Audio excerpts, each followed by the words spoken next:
Hello dear students, welcome to our channel educational goal. और आज के इस वीडियो में क्लास 11th के लिए हम ग्रामेटिकल सीरीज स्टार्ट करने जा रहे हैं और उसका ये फर्स्ट वीडियो रहने वाला है। अभी जो हमारे एमपी बोर्ड के जो स्टूडेंट्स हैं उनकी हाफ ईयरली एग्ज़ाम हुई है और उसमें जो उनको ग्रामर पूछी गई है उसी का ये सॉल्यूशन है। इसके बाद जो भी कुछ पुराने पेपर है उनका भी हम सॉल्यूशन बनाएंगे ग्रामेटिकल पोर्शन में। और भी जो इन फ्यूचर जो भी ग्रामर आपके काम की है उनकी पूरी एक सीरीज ये चलाई जाएगी। तकरीबन 10 वीडियो हम अपलोड करेंगे। तो जो भी चैनल पर नए हैं उनसे रिक्वेस्ट है कि चैनल को जरूर सब्सक्राइब करें। ठीक है, तो देखते हैं। सबसे पहले फिल इन द ब्लैंक्स। देखिए, पहला क्वेश्चन है ही इज और उसके बाद ब्लैंक स्पेस है और फिर लिखा है MBA। आपको ए इन द यानी कि आर्टिकल्स का प्रयोग करना है। तो देखिए, आप सबसे पहले देख रहे होंगे ब्लैंक स्पेस के बाद जो पहला जो लेटर है एम। अब इसमें आप देख सकते हैं कि जो पहली जो ध्वनि है वो है ए। और एक कौन सी ध्वनि होती है, कौन सा साउंड होता है, वोवल साउंड यानी कि स्वर ध्वनि। तो हमारा जो नियम कहता है AN का, दा तो इसमें आएगा ही नहीं कहीं से भी।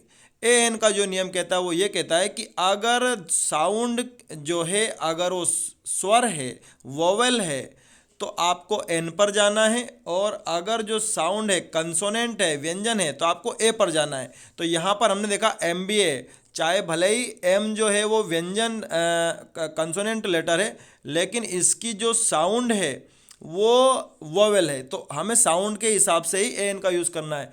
तो हम जाएंगे एन पर। तो पहले वाले में आएगा एन। मैंने यहाँ पर इनको अलग कलर से भी कर रखा है। पहले वाले में आएगा एन। ठीक है, मैंने आपको कारण बता दिया है एन क्यों आएगा, क्योंकि MBA में एम पहली जो ध्वनि है, प्रथम जो ध्वनि है वो स्वर की है और स्वर के ध्वनि के आधार पर हम इसमें एन लगाएंगे। अब दूसरा जो बी वाला आप जो फिल इन द ब्लैंक देख रहे हैं, शुरू में ही ब्लैंक स्पेस है, फिर आया है आई कम इन सर। ये तो आप सभी को याद ही होगा कि इसमें मैं आने वाला है, मैं आई कम इन सर। फिर भी मैं आपको बता देता हूँ, केन कभी भी हम परमिशन मांगने या देने के लिए यूज़ नहीं करते हैं, क्योंकि ये इनफॉर्मल वे है, गलत तरीका है। इस केन से हम सिर्फ शक्ति प्रदर्शन करते हैं, योग्यता दिखाते हैं। मैं से हम परमिशन मांग सकते हैं, माइट से भी मांग सकते हैं, लेकिन मैं ठीक है, माइट ज़्यादा विनम्र होता है। तो मैं ठीक है, मैं आई कम इन सर। फिर अगला हैव यू, फिर ब्लैंक स्पेस है, कंप्लेंट अगेंस्ट मी।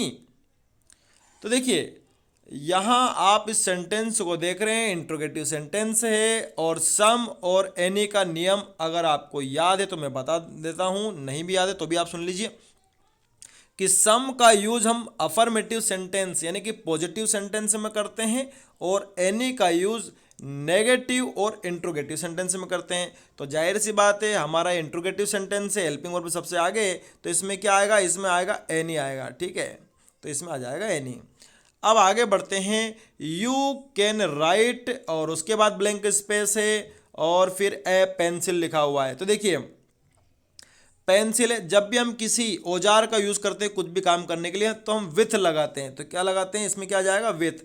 लेकिन ध्यान देने योग्य बात यह है कि अगर पेंसिल यहाँ पर अनकाउंटेबल नाउन के रूप में होती, मतलब उसके सामने एन अगर यूज़ नहीं हो रहा होता, तो फिर हम जाते इन पर। फिर किस पे जाते हैं, हम इन पर। लेकिन इसमें तो लगा हुआ है, इसमें क्या लगा हुआ है, ए लगा हुआ है। ए लगा हुआ है मतलब हम जाएंगे फिर विथ पर। ठीक है, और अगर सिर्फ पेंसिल लिखा हुआ होता तो फिर हम विथ पर नहीं जाते, फिर हमारा प्रीपोजिशन इसमें आता इन। ठीक है, आपको नियम मैंने बता दिया। और अगला देखते हैं, आई वेटेड फॉर हिम, मैंने उसका इंतजार किया, अनटिल द क्लॉक स्ट्रक 7, कि घड़ी के 7 बजने तक मैंने उसका इंतज़ार किया। आप ये भी बोल सकते हैं, या फिर आप बोल सकते हैं कि मैंने उसका इंतज़ार किया जब तक घड़ी के 7 नहीं बज गए। तो देखिए, यहाँ पर अनटिल जो आया है कंजक्शन के रूप में आया है। आप देख रहे हैं पहला सेंटेंस तो हमारा यही पूरा हो जाता है, फिर कंजक्शन आया और फिर दूसरा वाला सेंटेंस आया। ठीक है, तो अनटिल इसमें सबसे उचित है, अनटिल ही आएगा, अनलेस के कोई चांस है ही नहीं। अनलेस हम कंडीशन के लिए यूज़ करते हैं, अनटिल टाइम वाली बात के लिए करते हैं। ठीक है, उस समय तक, जैसे भारत 14 अगस्त 1947 तक आज़ाद नहीं हुआ था, तो हम कह सकते हैं India was not independent until 14 अगस्त 1947। ठीक है, तो टिल और अनटिल में कोई फ़र्क नहीं है। ठीक है, लेकिन अनटिल ज़्यादा प्रचलित है।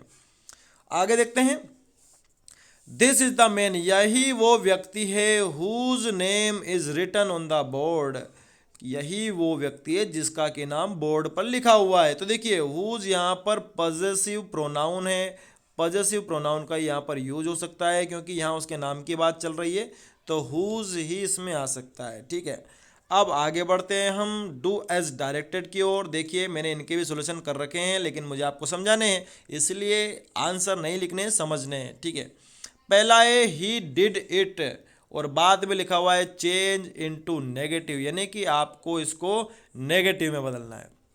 देखिए जब भी सेंटेंस आपको एग्जाम में इस तरह से आए तो आपका प्रथम जो कर्तव्य है, जो आपकी फर्स्ट ड्यूटी है, वो क्या है कि आप उस सेंटेंस का टेंस चेक करेंगे।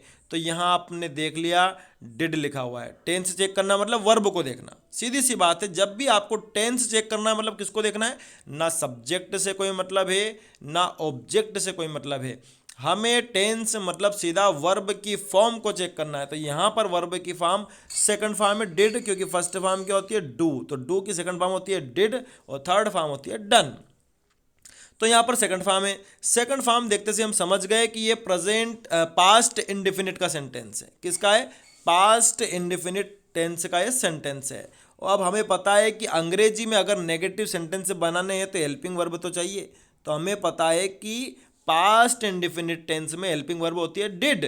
तो हमें नेगेटिव बनाना है तो हम क्या लिखेंगे, डिड नॉट। तो हम देखो हमने लिखा सब्जेक्ट लिख दिया ही का ही, और फिर डिड नॉट, जो अभी मैंने आपको बताया कि इसकी जो हेल्पिंग वर्ब होती है डिड, और साथ में आपको नेगेटिव बनाना है इसलिए क्या लगाओगे नॉट, और फिर जो भी हमें वर्ब मिली थी उसकी फर्स्ट फॉर्म लिखना है। तो वर्ब की फर्स्ट फॉर्म इसमें क्या हो जाएगी, डिड की डू, तो he did not do it, ये हो गया आपका नेगेटिव। ठीक है, बहुत सारे ये लिख देते हैं ही डिड नॉट इट, तो उन्होंने वर्ब की फर्स्ट फॉर्म को तो लिखा ही नहीं, तो ऐसी गलती हमें नहीं करना है। आगे देखते हैं they are playing football, change the voice. अब इसमें इसका वॉइस बदलना, अभी एक्टिव वॉइस में आपको पैसिव वॉइस में इसको चेंज करना है। तो देखिए यहाँ पर भी हमारा प्रथम कर्तव्य यही है कि हम टेंस को चेक करें। टेंस हमने देख लिया, दे है आर प्लेइंग, प्लेइंग मतलब कंटिन्यूस का है, आर लगा हुआ मतलब प्रेजेंट का है, यानी कि प्रेजेंट कंटिन्यूस टेंस का सेंटेंस है, कोई दिक्कत नहीं है। अब हमें वॉइस बदलना है, पैसिव वॉइस में बदलना है, एक्टिव वॉइस में दिया हुआ है, इसलिए हमें सबसे पहले चाहिए ऑब्जेक्ट, ऑब्जेक्ट को सबसे पहले लिख दिया। फिर ऑब्जेक्ट के हिसाब से हमें हेल्पिंग वर्ब यूज करना है। ऑब्जेक्ट चूंकि हमारा सेंटेंस प्रेजेंट टेंस का है तो हमने हेल्पिंग वर्ब यूज कर ली इज, फुटबॉल इज, फुटबॉल है क्या, फुटबॉल इज। फिर अगर जो भी आईएनजी वाला अगर सेंटेंस है, कोई सा भी आईएनजी हो, तो हमें बीइंग यूज करनी पड़ती है पैसिव वॉइस के लिए। तो फुटबॉल इज बीइंग, और हमेशा पैसिव वॉइस में वर्ब की थर्ड फॉर्म। तो फुटबॉल इज बीइंग प्लेड, फिर आपको वर्ब के बाद लगाना है बाय, और जो भी सब्जेक्ट है उसको ऑब्जेक्ट बना करके आपको लिखना है। तो दे का ऑब्जेक्ट होता है देम, तो हमने बनाया football is being played by them. ठीक है, अब आगे बढ़ते हैं हम। अगला हमारा जो सेंटेंस है वो नया एक ग्रामर कॉन्सेप्ट है। देखिए क्या है, Ravi runs fast now he will catch the bus, rewrite the sentence using unless, कि रवि अब तेज दौड़ता है तो वो बस को पकड़ लेगा। आपको इसको बदलना है, किससे बदलना है, अनलेस से बदलना है। यहाँ पर शुरू में इफ दिया हुआ है, आप इसको नोट कर लीजिएगा, if Ravi runs fast now he will catch the bus. इस तरह से सेंटेंस है, इफ इसमें छूट गया था, मैंने आपको बता दिया। इफ लिखा हुआ है शुरू में कि यदि रवि तेज दौड़ता है वो बस को पकड़ लेगा। इफ को हम चेंज करते हैं अनलेस से, तो देखिए मैंने अनलेस लिख दिया है, लेकिन ध्यान रहे अनलेस में ऑलरेडी नॉट मौजूद है। ठीक है, तो हमारा ये इतना इतना सेंटेंस अब नेगेटिव हो चला है, तो हम क्या कह रहे हैं, unless Ravi runs fast now, कि अब जब तक कि रवि तेज नहीं दौड़ता है तो बस तो नहीं पकड़ सकता। तो देखिए दूसरे वाले को आपको बदलना पड़ेगा नेगेटिव में। तो नियम क्या बना, नियम ये बना कि अगर आपको इफ से अनलेस में बदलना है, और अगर उस सेंटेंस में नॉट नहीं दिया है तो कोई दिक्कत नहीं, अनलेस लिख दीजिए, लेकिन दूसरे वाले सेंटेंस में आपको नॉट शामिल करना है।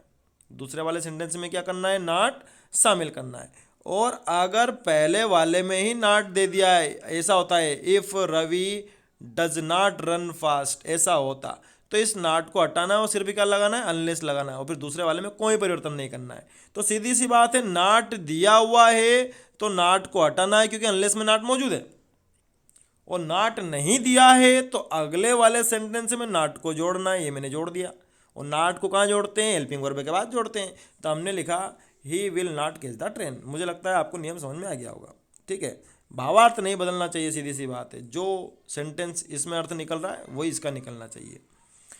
आगे देखते हैं, सी हिड द कीज, उसने चाबियों को छुपाया।